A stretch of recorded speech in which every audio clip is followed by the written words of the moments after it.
Hey, Falcon fans. I'm here with Coach Mike Young going into the game against Frisco Reedy at the Star in Frisco. Kickoff at 7 p.m.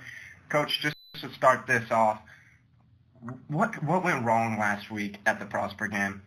We got off to a bad start, and we just got beat up front. And when you're getting beat up front, you're going to have a hard time. And we got some guys banged up too that had to come out of the game. It made it even worse. But you have nights like that. Prosper's a good team, and they showed it last night in their playoff game against Wakeland, what they did to them too. And they're going to be a force in the big school 5A division. I think the Colony game where the Colony upset them a few weeks ago kind of woke them up, and they're going to be a handful. And hats off to them. They're the district champs. But like I told the kids, that doesn't define your season. We're still the first place team in the small school. We got second place in our district when we were picked fifth, and we had a good season, and we just got to go on from that and have a good night tonight. It's definitely going to be a tough challenge tonight. You're going against a Frisco Reedy team that's 9-1. Their only loss was in their district championship to Lone Star. They lost 63-35. They have a couple really talented guys. Quarterback Josh Foskey, 2,223 passing yards, 21 touchdowns, just 2 interceptions, and then they have a really talented running back in Justin Gibson, 197 carries, 1,312 yards, 18 rushing touchdowns. How are y'all planning to be able to contain those two guys? Well, the key is, I think one thing is not to let them get any big plays, especially in the passing game. That's something they've been pretty good at, is getting people behind them and getting big plays in the passing game. And in the run game, they've run a lot of different formations and motions. I think the key, is it helps us. We play a lot of zone. It makes it a lot easier when you're not having to worry about that as much. And just keep from getting outflanked. They kind of use different formations and motions to get the edge on you for big running plays. And we need to tackle well. That's something that they do really well, is tackle, and we need to tackle really well defensively tonight, and that'll be one of our keys. Frisco Reedy's defense, they also have a pretty loaded team, as Lake Dallas does as well. Number 40, Will Harbor, the sophomore, 97 tackles, 5 tackles for loss. And then their sack leader, Matthew Hoots, 44 tackles, 8 tackles for loss, 10 sacks.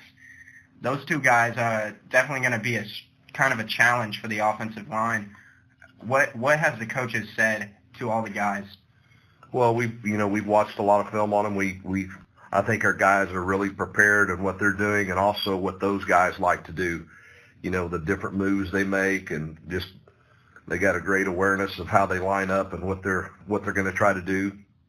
Both those guys are good athletic guys. Number 40 also is their Wildcat quarterback. He's their kicker. He does a little bit of everything. He's a really good athlete. And one of the things up front is going to be,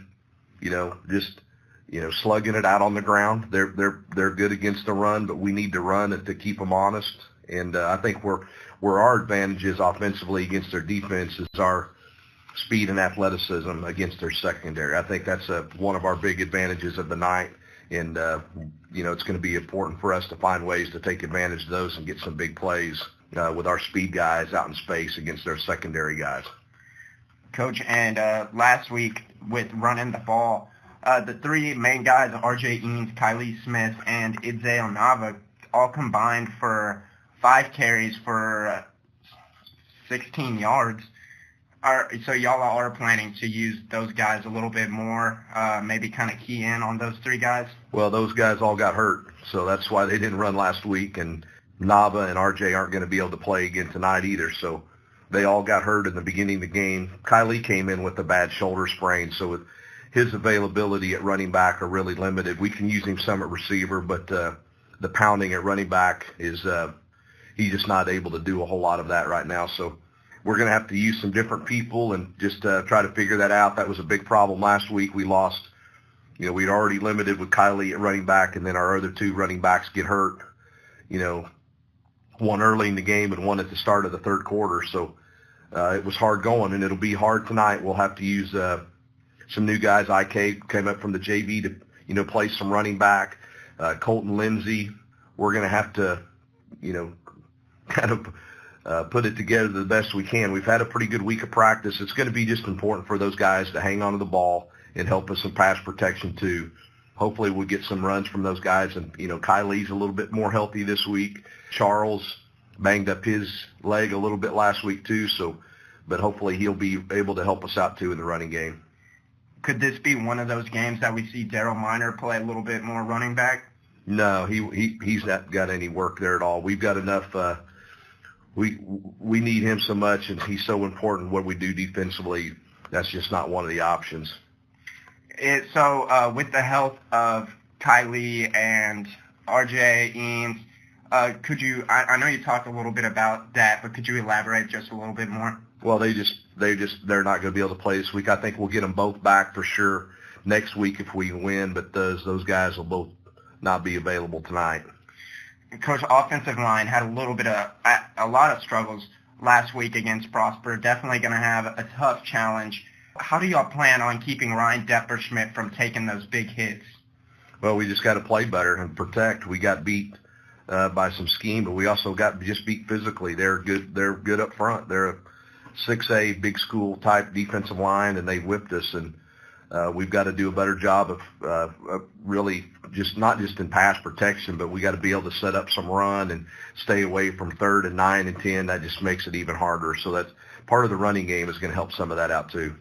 A couple years back, Lake Dallas played at Cowboys Stadium. This playoff game, they're playing at the Star, and I know all the guys were jacked up a couple years back. Is it kind of the same mentality and kind of feeling like a lot of kids are more excited to go and play at the Star, knowing they're going to be at a really nice stadium? A lot of fans are going to show up. Could you talk a little bit about that? Oh, yeah, that's one of the top places to play a high school game in the country, so it's a great opportunity for them. I know they're all excited about it. Yeah, I mean, I think that's one of the neat things about playoff football is getting to play in some really nice venues and stadiums, and I know the kids are real excited about it. Coach, thank you so much. Hoping to get a by-district championship trophy tonight. Frisco going up against Frisco Reedy. Kickoff at 7 p.m. at the Star in Frisco. Tune in to our radio station. It will be posted on the LDQBC Quarterback Club Facebook page. Coach, thank you for your time. All right, appreciate it. Good luck tonight. Thanks. For another